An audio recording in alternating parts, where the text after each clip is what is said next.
मस्मून है।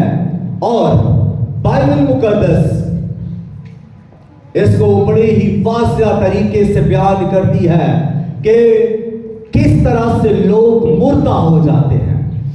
और बाइबल मुकद्दस जब मौत की बात करती है तो सबसे पहले जिस्मानी मौत, रूहानी मौत की बात करती है, यानी दो मौतों की बात करती है।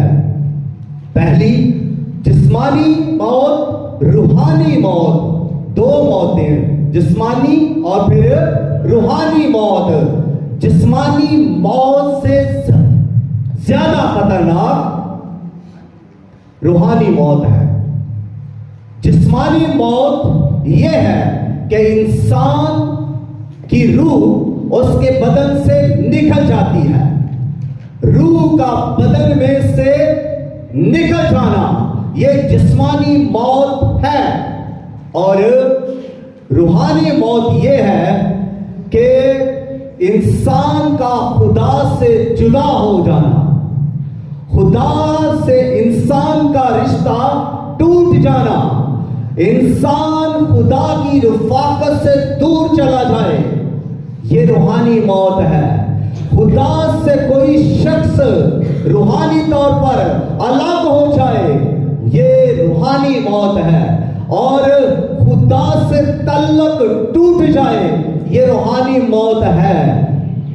और रूहानी मौत के बारे में बाइबल मुकद्दस बहुत सारी मिसालें देती है, जिनमें से हम पहली मिसाल ये देखते हैं कि बागे अदन के अंदर खुदा ने एक इंसान को बनाया जिससे खुदा मोहब्बत करता था, रफ़ाकत रखता था, प्यार करता था, बरकत देता था। उसने उसे बरकत दी। खुदा ने आदम को हुक्मरानी थी, खुदा ने उसे अच्छी जगह पर रखा, खुदा ने उसे बागे अदन के अंदर रखा और हर एक चीज उसके सपुर्द कर दी।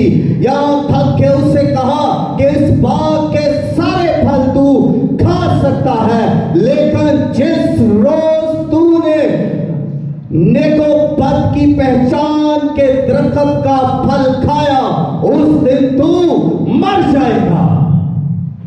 और ऐसा हुआ कि वो शख्स जो आदम था उसने वो फल खा लिया, उसकी बीवी ने भी वो फल खा लिया। और हम बाइबल मुकद्दस में पढ़ते हैं कि वो मर नहीं गए थे, वो तब भी जिंदा थे। खुदा ने क्या कहा था कि जिस रोज तू इसे खाएगा मर जाएगा।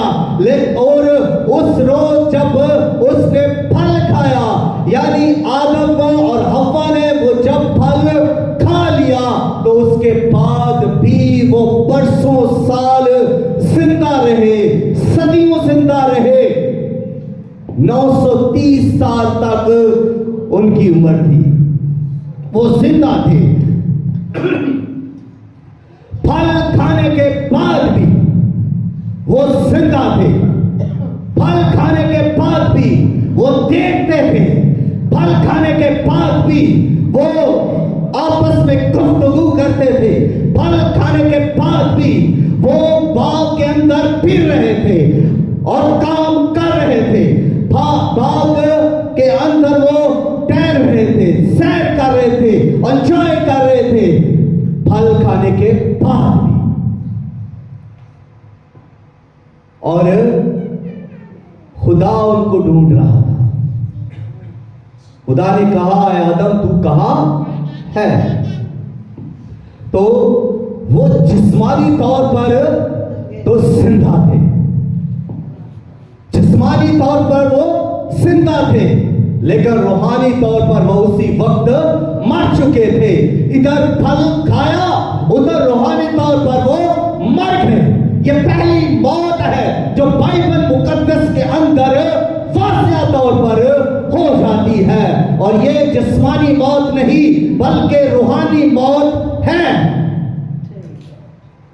उसी रोज खुदा से उनका रास्ता टूट गया, उनकी रफ़ाकत टूट गई, खुदा की हजूरी से वो निकल गए। दूर हो गए, रिश्ता टूट गया, ताल्लुक टूट गया, खुदा से दूरी हो गई। ये रूहानी मौत है और ये आदम और हवा के साथ हुआ जब उन्होंने गुनाह कर लिया। इसका बाइस क्या हुआ? इस मौत की वजह क्या हुई? गुनाह, नाफरमानी। जो खुदा ने कहा था कि ये ना करना, उन्होंने वो किया और वो मर गए। वो जिंदा तो थे बदनी तौर पर, लेकिन रूहानी तौर पर वो मर चुके थे।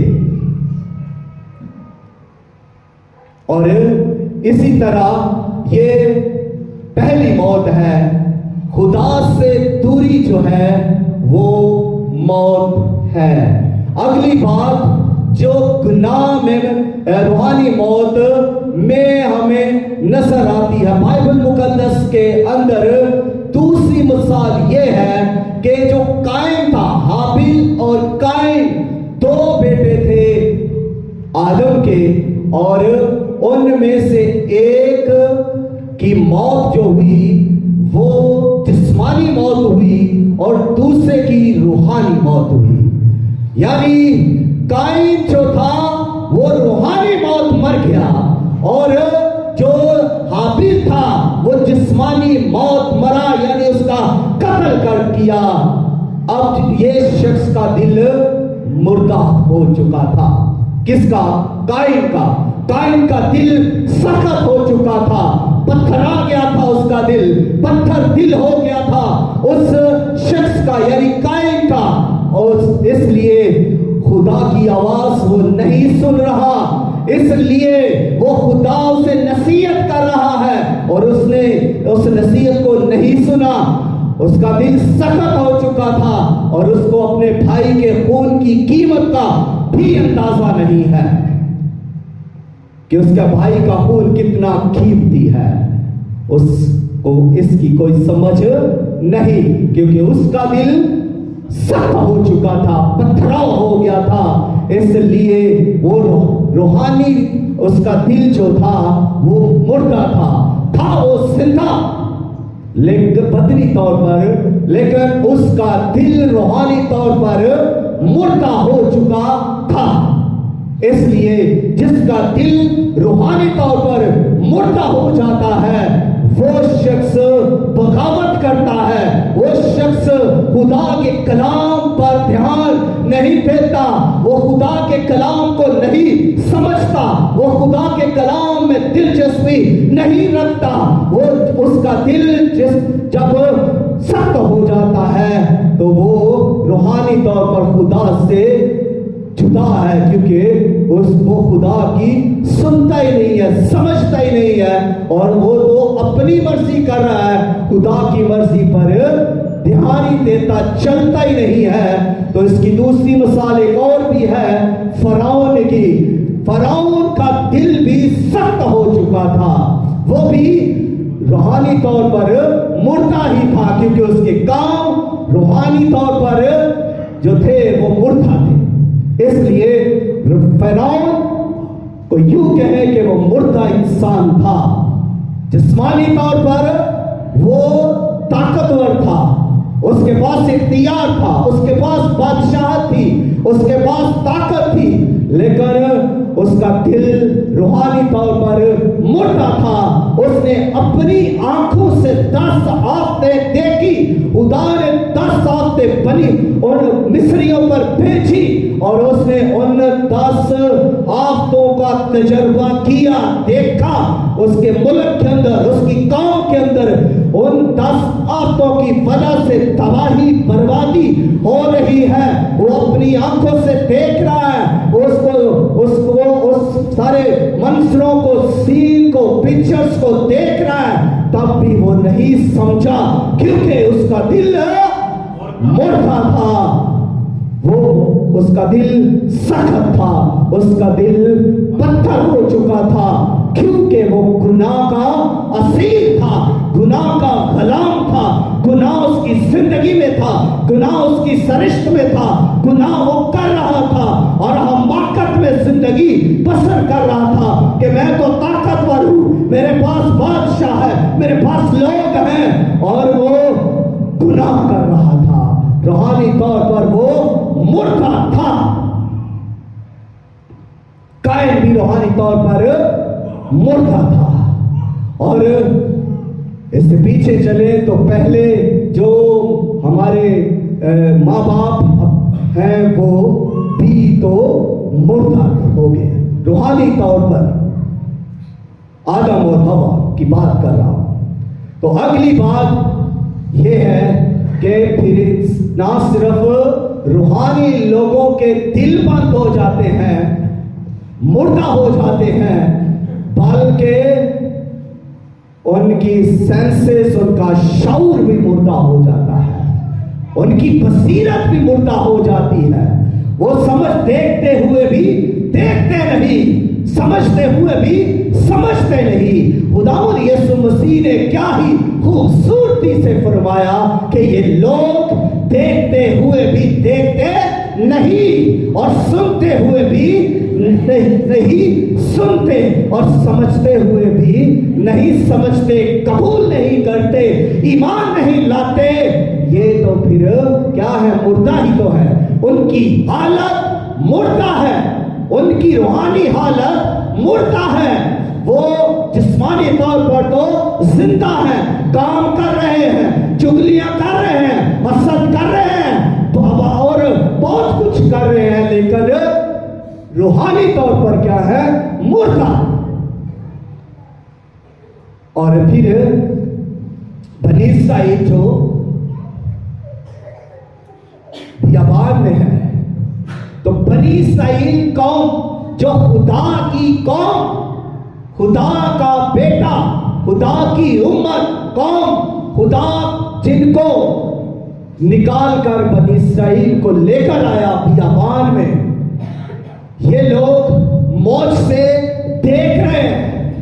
इन्होंने कुलसम को जब खुदा ने चीरा, रास्ता बना, उसमें से गुजर कर ये बाहर आए, इन्होंने देखा अपनी आंखों से कि खुदा की कुदरत ने काम किया। खुदा की इस कुदरत को उन्होंने अपनी आंखों से देखा।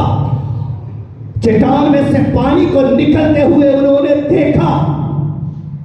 यहां तक कि खुदा जब मन बरसाता था तो उस मन को जब वो बिटोरने जाते तो पहले वो अपनी आंखों से उस मन को देखते, आसमानी खुराक को वो पहले देखते, फिर उसको इकट्ठा करते, फिर उसको खाते, घरों में ले आते और खाते हर रोज। लेकिन उसके बावजूद खुदा उनको बरकतें दे रहा है, खुदा उनके साथ साथ है।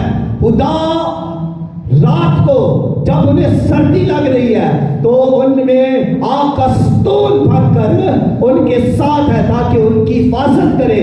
और फिर जब उनको गर्मी लग रही है, सर्दी गर्मी लग रही है, तो फिर बादल बनकर उनके साथ साया दे रहा है।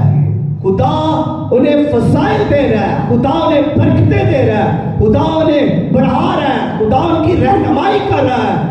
ये सब कुछ देखते हुए भी वो कौम रूहानी तौर पर मुर्दा है। फिर भी ना शुक्रिया कर रहे हैं, फिर भी हसद कर रहे हैं, फिर भी वो कौम बगावत कर रही है, फिर भी सरकशी कर रही है, क्योंकि ये क्या है? रूहानी तौर पर ये मुर्दा लोग हैं। ये बियाबान में सफर कर रहे हैं लेकिन है मुर्दा। ये जिंदा है, सांसें ले रहे हैं, ये बातें कर रहे हैं, ये देख रहे हैं, सब कुछ कर रहे हैं, लेकिन ये है मुर्दा, क्योंकि ये खुदा के साथ नहीं चल रहे। खुदा से दूरी मौत है, रूहानी मौत है। और इंसान गुनाह करते वक्त तो सोचता ही नहीं। जो गुनाह हम कर रहे हैं ये हमारी रूहानी मौत का सबब है। हम जो जिंदा है, बड़े मान सम्मान में है, बड़ा नाम, बड़ी शोहरत, बड़ी इज्जत, बड़ा घर, बड़ी गाड़ी, बड़ा पैशन सब कुछ है, लेकिन रूहानी तौर पर शायद मुर्दा हो। बड़ी जॉब, बड़ा बिजनेस, लेकिन रूहानी तौर पर शायद मुर्दा। ना सिर्फ दिल सख्त हो जाता है रूहानी मुर्दे का, ना सिर्फ वो अपना शऊर उसका मुर्दा हो जाता है, बल्कि उसकी ताकत भी जाती रहती है, ताकत भी उसकी मुर्दा हो जाती है। उसके अंदर से वो कुव्वत, रूहानी कुव्वत निकल जाती है। और बाइबल मुकद्दस के अंदर खूबसूरत मिसाल समसून की है। समसून बाइबल मुकद्दस के अंदर मेरा ख्याल है कि सबसे ताकतवर शख्स था, पावरफुल इंसान था, झटकता था तो हजारों को गिरा देता था, एक हड्डी से उसने 1000 को मार दिया, शेर को उसने चीर दिया। ताकतवर इंसान था, खुदा का ममसूल था, खुदा का मसा उस पर था, खुदा का रूह उस पर था, खुदा की कुदरत उस पर थी और खुदा के जोर में वो चलता था, खुदा उसके साथ था। लेकिन जब उसकी जिंदगी में गुनाह आ गया, जब वो गुनाह तासीर बन गया, तो उसको पता ही नहीं कि ताकत उसके अंदर से कब चली गई है। वो तो कब का रूहानी मुर्दा बन चुका है। बड़े बड़े उसके मसल हैं, बड़ी बॉडी है, बड़ा कद्दावर है, उसे पता ही नहीं कि कब का वो मुर्दा हो चुका है। उसके मसल में से ताकत निकल चुकी है, उसकी बॉडी में से ताकत निकल चुकी है, उसके हाथों में से ताकत निकल चुकी है, उसकी टांगों में से ताकत निकल चुकी है और उसे मालूम तक नहीं है। ये खतरनाक बात है कि कोई शख्स जिंदा हो और उसमें से ताकत निकल जाए, उसे पता भी ना हो कि वो कब का मुर्दा हो चुका है। जब दुश्मन उस पर चढ़े तो उसे कमान था कि मैं झटकूंगा तो ये इनको मैं गिरा दूंगा। लेकिन जब ताकत निकल चुकी थी, जब वो रूहानी मुर्दा हो चुका था, तो उस वक्त जब उस पर फरिश्ती चढ़े, उसने झटका तो कुछ भी ना हुआ, एक शख्स तक ना गिरा। रूहानी मुर्दा हो चुका था और मुर्दे किसी को गिरा नहीं सकते, मुर्दे किसी की मदद नहीं कर सकते, मुर्दे किसी का हुक्म नहीं मान सकते, मुर्दे किसी की बात नहीं सुन सकते।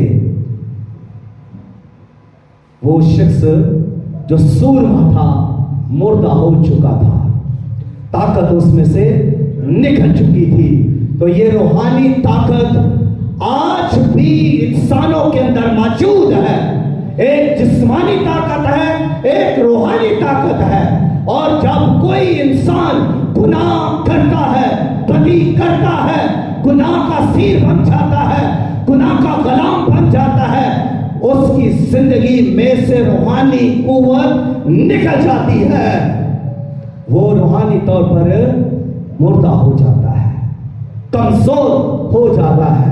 वो जो जादूगरों से मुकाबला करता, वो जो बदरूहों से मुकाबला करता है, वो शख्स अब बदरूहों से डरता है। ये डर रूहानी मौत है, नापाकी रूहानी मौत है, गुनाह रूहानी मौत है, चुगली रूहानी मौत है, हसद रूहानी मौत है, सनाकारी रूहानी मौत है और कत्ल करना रूहानी मौत है। खुदा से दूर चला जाना है, यह मौत है। और गुनाह के सबब से ही यह जिस्मानी मौत भी आई, रूहानी मौत भी है। रूहानी मौत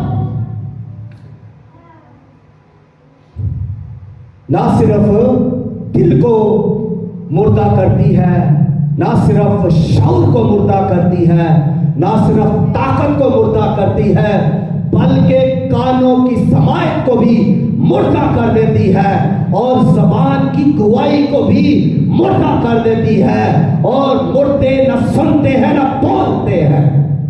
यीशु मसीह के पास एक गूंगे और बहरे को लाया गया। वो न सुनता था न बोलता था। जब यीशु मसीह के पास लाया तो वो बोलना भी उसने शुरू कर दिया और सुनना भी शुरू कर दिया। उसकी जबान भी खुल गई और उसके कान भी खुल गए। वो रूहानी तौर पर जिंदा हो गया। गुनाह के सबब से इंसान मुर्दा हो जाता है, उसके तमाम सेंसेस मुर्दा हो जाते हैं। तो गुनाह कानों को भी मुर्दा करता है। इसीलिए तो फिर हम कहते हैं औलाद हमारी सुनती नहीं। हम कितना सुनते हैं, ना खुदा की सुनते हैं, ना बाइबल की सुनते हैं, ना पास्टर की सुनते हैं। तो बच्चे किसकी सुनेंगे आप?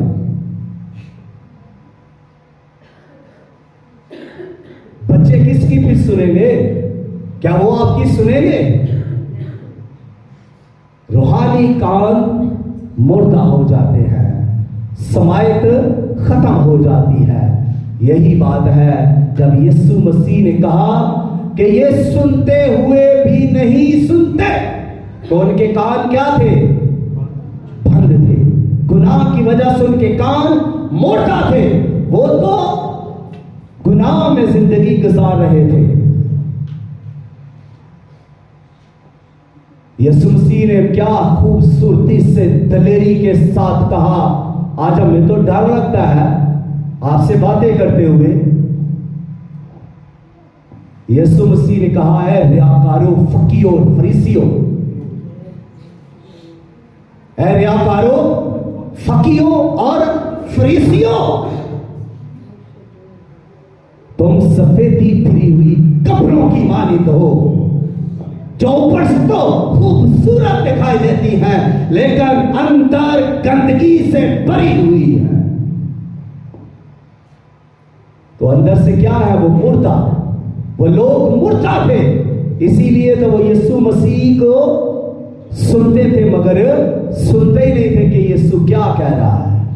उन्हें समझ ही नहीं आ रही थी, वो ईमान ही नहीं ला रहे थे, वो मुर्दा लोग थे।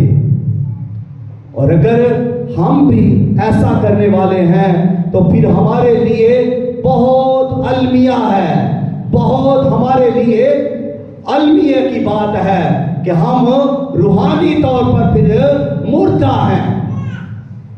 हमें अफसोस करना चाहिए। और हिजकिय्याह के जमाना में हड्डियों की, खुश्क हड्डियों की एक वादी थी। वहां पर कितने लोग जिंदा थे उस वादी के अंदर? कोई बता सकता है? 500 का नोट।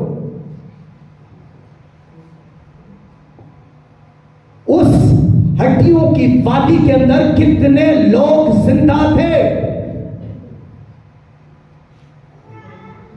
वहां सब हड्डियां बिखरी हुई हैं। वहां गोश्त भी नहीं है, मांस भी नहीं है, पोषक भी नहीं है। वहां हड्डियां बिखरी हुई हैं, खोपड़ियां पड़ी हुई हैं। तो फिर कितने लोग जिंदा थे? तो वो हड्डियों की वादी है, मुर्दा, डेड। हर तरफ मुर्दगी, हर तरफ मुर्दा, हड्डियां बिखरी हुई हैं। और उस वादी में हिजकिय्याह को उतारा गया और खुदा हिजकिय्याह से कह रहा है, क्या मरते खुदा आदम साथ, क्या तू ये हड्डियां, कि क्या ये हड्डियां जिंदा हो सकती हैं? वो शख्स कहता है, क्या खुदा तू ही जानता है। उसने कहा, खुदा ने उससे कहा, फिर तू इन हड्डियों से नबूवत कर, इन हड्डियों से कलाम कर, और जब तू कलाम करेगा ये हड्डियां जिंदा होंगी। ये हड्डियां आपस में मिलेंगी, ये हड्डियां जिंदा होकर एक लश्कर तैयार हो जाएगा। तो इनसे कलाम कर। और जैसे ही उन हड्डियों के साथ हिजकिय्याह ने कलाम करना शुरू किया, जब बोलना शुरू किया तो वो हड्डियां जिंदा होना शुरू हो गई। वो हड्डियां आपस में जुड़ना शुरू हुई। हड्डियों के उस वादी के अंदर एक शोर हुआ, जहां खामोशी थी वहां शोर होना शुरू हो गया।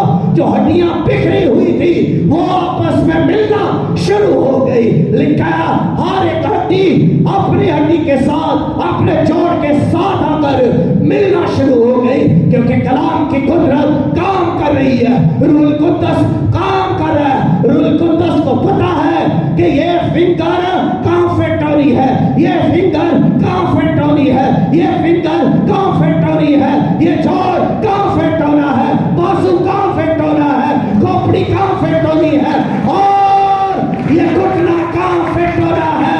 रूहुल कुद्दस को पता है। कलाम हो रहा है, रूहुल कुद्दस जुम्बश कर रहा है, रूहुल कुद्दस काम कर रहा है। हड्डियां जिंदा हो रही है, हड्डियां मिल रही है, मांस चढ़ रहा है, पोषण चढ़ रहा है, और वो सब एक जिस्म तैयार हो गया। खुदा ने आपने कहा इसमें रूह डाली जाए, चारों तरफ के दम आ, और उन हड्डियों, उन जिस्मों के अंदर जो बना बन के तैयार हो गए, उनमें रूह फूंक दिया गया, जिंदा रूह डाल दिया गया, और वो सब जिंदा होकर खड़े हो गए, अपने पांव पर खड़े हो गए, और एक बड़ा लश्कर तैयार हुआ। यह जिंदा लश्कर, जिंदगी रखने वाला लश्कर तैयार हुआ, जिसमें रूहुल कुद्दस की जिंदगी थी, जिसमें कलाम की जिंदगी थी। ये लश्कर खुदा के रूह से जिंदा हुआ और बड़ा लश्कर तैयार हुआ। हालेलुया।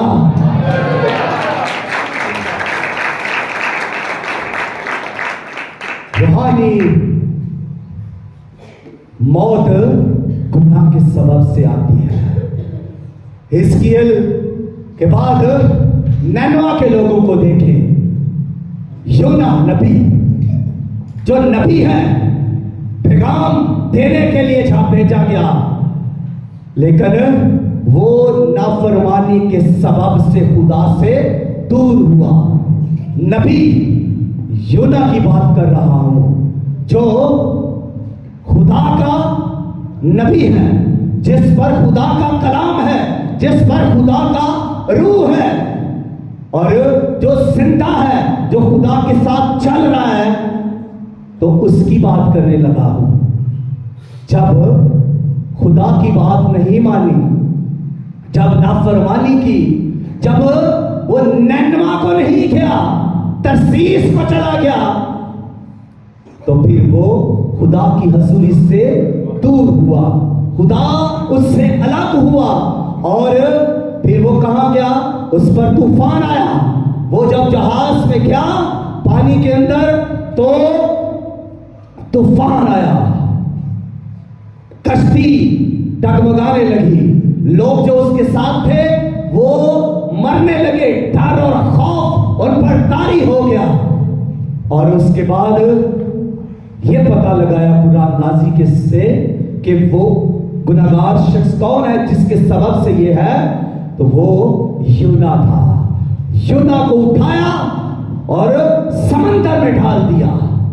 अब मछली तैयार है, वो मछली ने उसे निकल लिया और उसे समंदर की तहों के अंदर ले गई।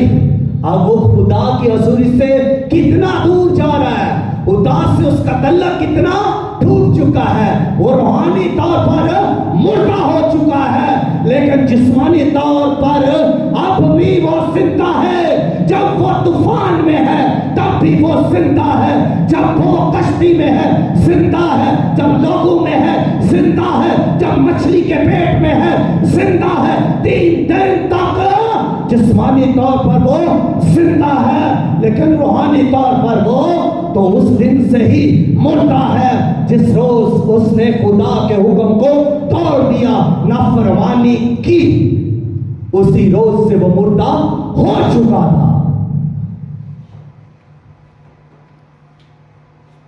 और नैनवा के लोग जो गुनाह में मुर्दा थे, जुल्म कर रहे थे, नैनवा के लोग गुनाह कर रहे थे, बदी कर रहे थे, बदकारी कर रहे थे, तरह तरह के गुनाह उनकी जिंदगी के अंदर थे, बुत परस्ती, हरामकारी और बहुत कुछ उनकी जिंदगी के अंदर था जिसने उन्हें डेड कर दिया, मुर्दा कर दिया था।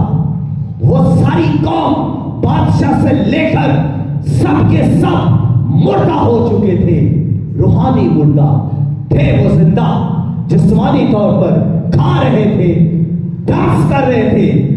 देखो जी, मुर्दे भी डांस कर रहे हैं, डांस कर रहे थे, शराब पी रहे थे, ज़नाकारी कर रहे थे, बुत परस्ती कर रहे थे, सब कुछ कर रहे थे, जुल्म कर रहे थे, लेकिन रूहानी तौर पर वो मुर्दा थे, गुनाह में वो मुर्दा हो चुके थे।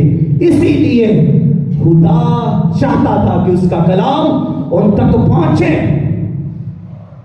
और वो जिंदा हूं। खुदा उन्हें जिंदा करना चाहता था, खुदा मुर्दों को जिंदा करना चाहता है, और आज भी खुदा की यही ख्वाहिश है। खुदा आज भी जो रूहानी मुर्दे हैं उनको जिंदा करना चाहता है। खुदा नहीं चाहता कि लोग रूहानी तौर पर मुर्दा रहे। इसलिए यीशु मसीह ने कहा, मैं इस दुनिया में आग लगाने आया हूं, अगर लग चुकी होती तो क्या ही अच्छा होता। सब आग से दहक रहे हो, सब रूह से मामूर हो, हर कोई खुदा के फजल से मामूर हो, कोई भी फजल से महरूम ना रह जाए।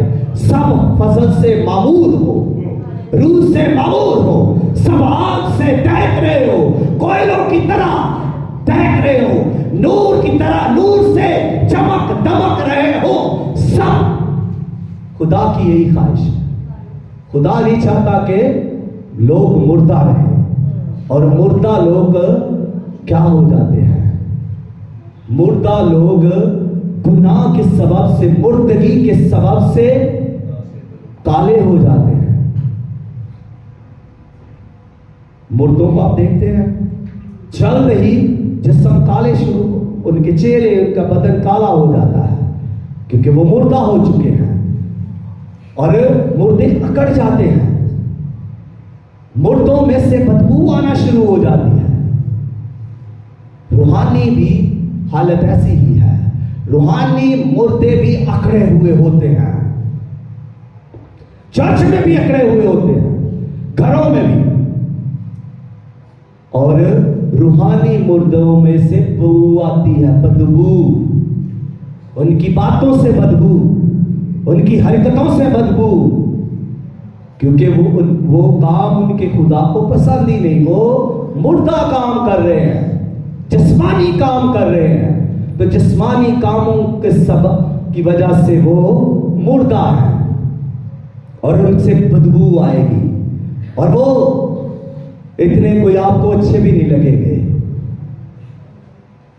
रूहानियों को तो वो बिल्कुल अच्छे नहीं लगेंगे, लेकिन जिस्मानियों को वो बड़े प्यारे लगेंगे। हाय तेरी आंखें, हाय कितना प्यारा लग रहा है, कितना अच्छा है। रूहानी और जिस्मानी में फर्क है। जिस्मानी को जिस्मानी की ख्वाहिश है, लेकिन रूहानी को रूहानी की ख्वाहिश है। इसलिए जब शादियां की जाती हैं, इस चीज को गौर से नोटिस करें। ये मत देखें कि पढ़ा लिखा कितना है, ये देखिए कि रूहानी कितना है। इस पर बहुत बात कर सकता हूं। तो जब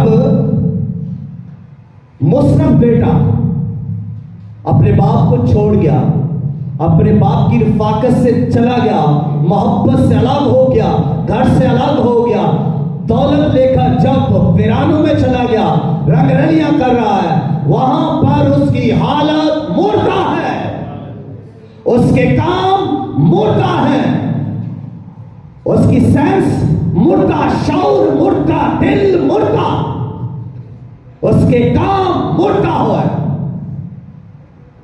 और इसीलिए जब वो वापिस आता है तो उसका बाप क्या कहता था?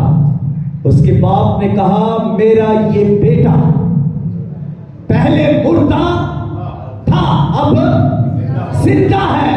जब उसने तौबा की तो वो जिंदा हो गया, वापिस आया। याद रखें, मौज से जिंदा नहीं करेंगे। आपके इर्द गिर्द कितने भी मौज से हो जाए, लेकिन उससे आपको क्या फर्क पड़ेगा? आप जिंदा नहीं होंगे। फरौन के गिर्द कितने मौज से हुए, फरौन जिंदा नहीं हुआ, वो मुर्दा हालत के अंदर ही रहा। नैनवा के लोगों ने तौबा की, वो जिंदा हो गए, उनकी हालत बदल गई। मुर्दा हालत से वो जिंदा हालत में आ गए, मौत से निकलकर वो जिंदगी में आ गए। और जो यूना था, यूना ने तौबा की, और तौबा की उसके बाद वो भी मौत से निकलकर जिंदगी में आ गया। उसका फिर से ताल्लुक खुदा के साथ जुड़ गया, फिर से उसकी रूहानी हालत बहाल हो गई। मुस्तफ बेटे ने तौबा की और उसकी भी फिर से बहाली हुई और उसे फिर से जिंदगी मिली। और इफसस की कलीसिया को, जिसको पौलुस रसूल ने खत लिखा, इनकी हालत भी तो मुर्दा थी। इनको खत लिखते हुए कहते हैं कि हम अपने गुनाहों के वसीला से, अपने कसूरों की वजह से, अपने सारी खताओं के वजह से हम क्या थे? मुर्दा थे। गुनाह मुर्दा कर देता है, और यीशु मसीह ने क्या किया? जिंदा किया। यीशु मसीह ने जिंदा किया। इसी बात का ऐलान पौलुस रसूल कर रहे हैं कि हम जो गुनाह में मुर्दा थे, मसीह ने हमको जिंदा किया।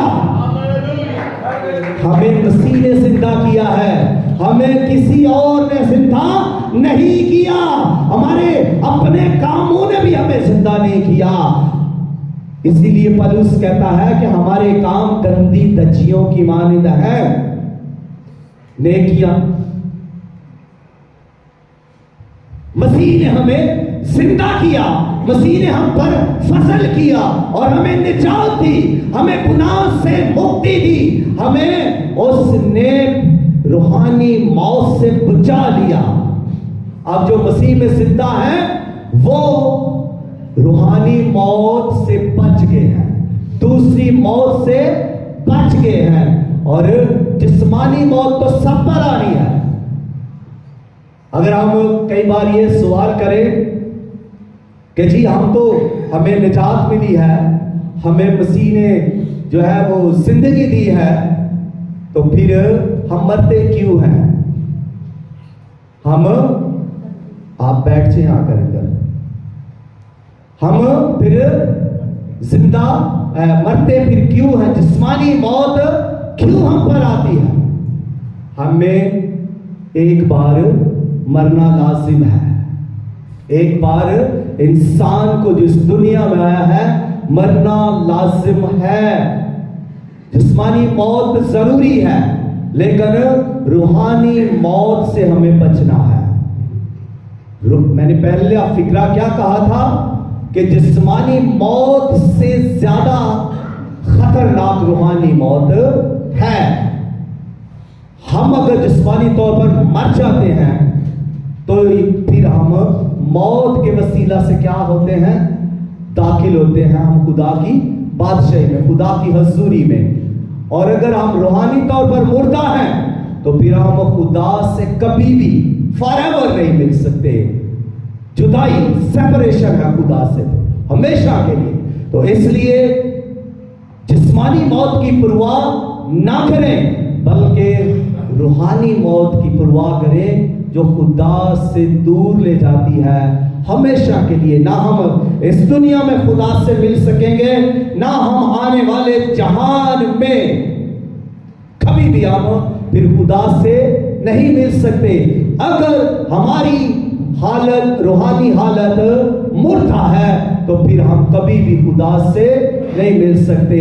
और अगर हम जिस्म के अंदर तौबा कर लेते हैं, तो फिर हमारी बख्शिश है, फिर हमारे लिए सुलह है, फिर हम खुदा से तल्लक जोड़ सकते हैं। जैसे नैना के लोगों ने तौबा की, वापिस आ गए, जैसे यूना ने तौबा की, वापिस आ गया, जिंदा भी हुआ, तल्लक भी खुदा के साथ जुड़ गया।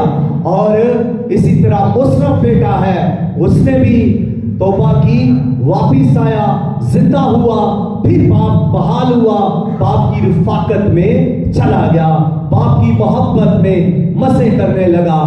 ऐसे ही हम इस दुनिया में अगर रूहानी तौर पर मुर्दा हो जाते हैं, तो फिर हमारे लिए रास्ता है तौबा का। मसीह हमारे लिए है जो हमें फिर जिंदा कर सकता है। रूह कुद्दस हमारा मददगार हमारे साथ है जो हमें जिंदा कर सकता है। हमारी सेंसेस बहाल हो सकती हैं, हमारे कान बहाल हो सकते हैं, हमारा दिल जो सख्त हो जाता है, मुर्दा हो जाता है, फिर से जिंदा हो सकता है। हमारा रूहानी बदन जो है वो मुर्दा जब हो जाता है, वो फिर से जिंदा हो सकता है। और खुदा जिंदा करना चाहता है। इफिसस की कलीसिया के लोग गुनाहों के सबब से मुर्दा हो गए, तो फिर सरदीस की कलीसिया के लोगों से भी तो खुदावंद क्या फरमा रहे हैं? वो कह रहे हैं कि तुम अपने कामों के सबब से क्या हो? तुम हो तो जिंदा मगर है मुर्दा। तुम कहलाते तो क्या हो? जिंदा, मगर तुम हो मुर्दा। तुम्हारे काम अच्छे हैं, काम कर रहे हो, तुम नजर आ रहे हो चलते फिरते, जिंदा हो तुम, इबादत हो रही है, इबादत कर रहे हो, दुआ कर रहे हो, दुआ चल रही है, इबादत चल रही है, खिदमत चल रही है, और काम क्या है? स्पिरिट नहीं है, रूह कुद्दस उसमें नहीं है। इबादत में अगर रूह कुद्दस नहीं, तो फिर ये एक इबादत चल रही है, इबादत है बस। और ऐसा ही इस कलीसिया में था। ये सब कुछ कर रही थी, लेकिन इनमें रूह नहीं था, इनमें जिंदगी नहीं थी इनके। इसलिए खुदा व यीशु को इनसे ये कलाम करना पड़ा। और फिर अगर लदूकिया की कलीसिया को देखें, तो वो क्या कौन सी कलीसिया थी? वो भी मुर्दा कलीसिया थी। कैसे मुर्दा थी? वो भी नीम गरम थे, वो ना सर्द थे ना गरम। सर्द क्या है? मुर्दा। पता हो जी, एक बंदा दुआ करता ही नहीं है, एक बंदा चर्च आता ही नहीं है, एक बंदा ईमान ही नहीं रखता, उसका तो पता है कि ये तो सर्द है, ये मुर्दा है, ये बेईमान है। लेकिन दूसरी तरफ एक शख्स नीम गरम हो। नीम गरम मतलब आधा दुनिया में आधा खुदा में, आधा दुनिया में आधा खुदा में। तो ऐसी हालत भी मुर्दा हालत है। और यीशु मसीह इस पर भी बात करते हैं कि पूरा सर्द हो या पूरा गरम हो, मसीह आपको पूरा लेना चाहता है। ये नहीं कि इबादत की, चंदा दिया, इतवार को आए, चले गए।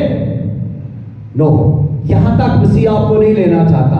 मसीह आपको पूरा लेना चाहता है। आपको बदन के साथ, आपको रूह के साथ, आपको पूरे तौर पर मसीह लेना चाहता है। मसीह सिर्फ इतना ही थोड़ी देर के लिए नहीं आपको लेना चाहता, पूरे तौर पर मसीह आपको लेना चाहता है। इसी कलीसिया से मसीह यही कह रहे हैं कि गर्म हो, तौबा कर। क्या कर? तौबा कर और पहले की तरह काम कर। तौबा कर, जिंदा हो और खुदा के साथ चल। तौबा कर, नींद गर्म ना रहे बल्कि सरगर्म हो।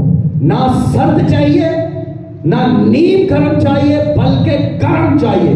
खुदा को देखते हुए लोग चाहिए, खुदा को आग से मामूर, आग से देखते हुए जलते हुए लोग चाहिए। खुदा को रूह कुद्दस से मामूर लोग चाहिए। मसीह ने कहा जिसमें मेरा रूह नहीं वो मेरा नहीं। जिसमें मसीह का रूह नहीं वो मुर्दा हालत में है। और इसलिए आपको गर्म होना है, रूह कुद्दस की आग से गर्म होना है। अपना जो मुर्दा काम है उनको छोड़ना पड़ेगा, रूहानी काम करने पड़ेंगे। रूहानी लोग रूहानी काम करेंगे। और इसी वजह से इंसान मुर्दा हो जाते हैं जब वो गुनाह को नहीं छोड़ते।